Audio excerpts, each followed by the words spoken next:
It's the crown jewel of the Big Bend country region of Texas state parks.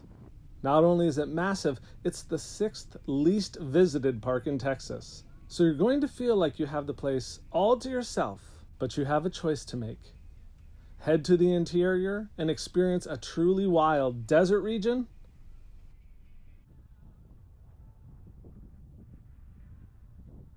or follow the spectacular highway for amazing views. Oh, I saved the first for another day, and I headed to the river. Hi, I'm Jay, and this is Big Bend Ranch State Park. My destination? The Hoodoo Trail. Hikers love to cite apocryphal statistics like 95% of national park visitors never leave the pavement. But an actual statistic from the American Journal of Preventive Medicine says that for 20 years, 400 meters, that's like a quarter mile or a 5-minute walk, has been assumed to be, quote, the distance the average American will walk rather than drive. So perhaps it is true. I assume most people miss the good stuff because they don't venture far enough. But with the Hoodoo Trail, that ain't true. The namesake features are within view of the parking areas. This really wouldn't be an issue at all, except that I took all of my painting stuff with me when I could have left it in the car, done the hike, and come back to start the painting. I'm basically in the floodplain of the river. I'm walking away from the hoodoos, but the trail is marked to go this way. And I just can't stop. I keep saying, but I wonder what's up ahead. This is what the backside of the Hoodoo Trail looks like. I don't have anything against it. It's just not really hoodoos.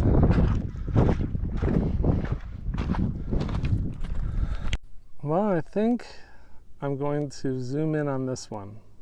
My handy dandy clock tells me that I am maybe an hour and 45 minutes before the sun goes down over that ridge. Alrighty, we've got ultramarine blue, manganese blue, viridian, burnt umber, burnt sienna, yellow ochre, and I'm not even going to use white today. I'm going to use this warm white because everything in the scene is closer to a mid-tone than it is to something really, really high in value. Oh, hey friend. Now, call me crazy, but I thought what I would do is I would take the colors that are adjacent to the hoodoo. So there's a little bit of the river that you can see at the very bottom, and then there's some of the bank, and so that's where the manganese blue and the viridian are going to come in. I'm going to outline the hoodoo, and then I'm going to paint it, hopefully before the sun goes down. Let's take it to a time lapse.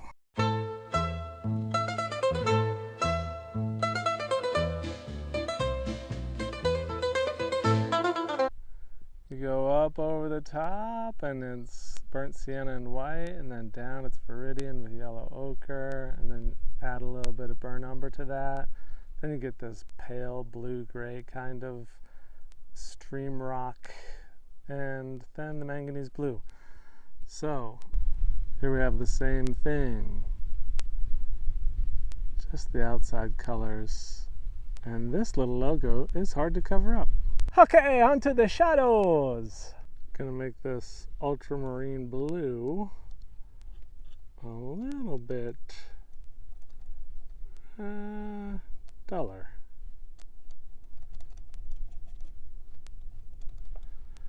And since I don't want it bordering on black, add a little bit of that not white to it.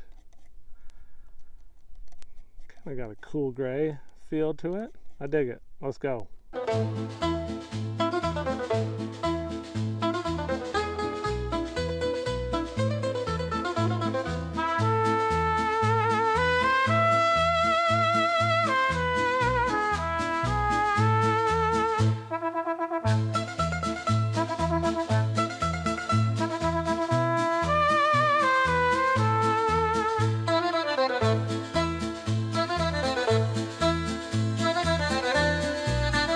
Okay, checking back in on shadow shapes.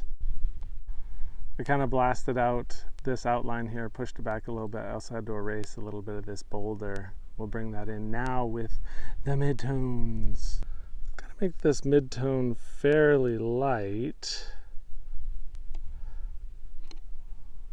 but I want to save some room for a slightly lighter version of that. What does this look like? Give it a little kick of dull. Close enough for horseshoes, hand grenades, and a fast landscape painting. Let's go. This sort of reminds me of the lighthouse at Paladuro Canyon. Sorry, nothing more to that story. And I got real caught up in painting. Okay, there they are together. You can see them. Big whoop. What we have to do is get in the transitional smaller forms. And I really expected that this map, because it's a little glossier, was going to have the paint sit on top of it a little bit more, but nope. The paint, like with all the park facilities maps, is like my mouth after driving across West Texas eating a whole bag of Dots pretzels. It's real dry.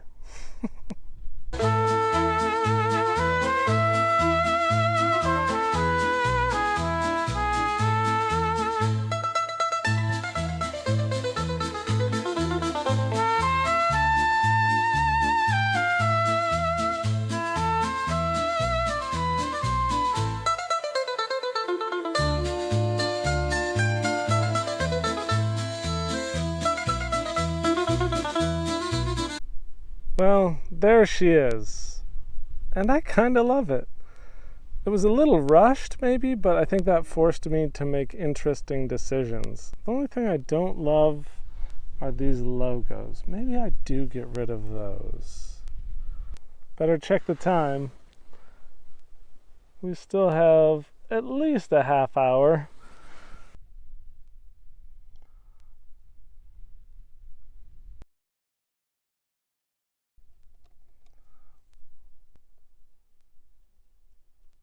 I took some liberties omitting the spit of gravel in between the two grass sections, but I think I need one more brush stroke to finish this off.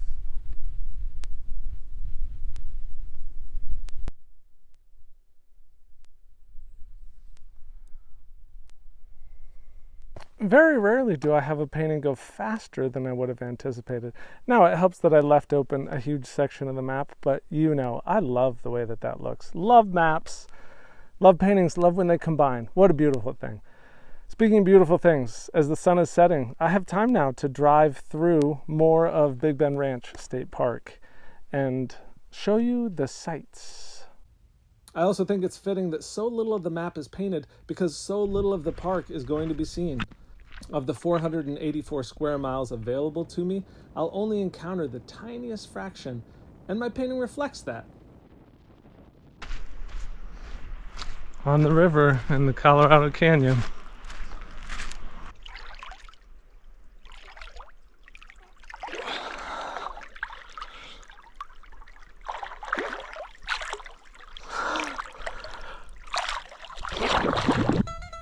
But even if you could only visit for the drive, it would be worth it.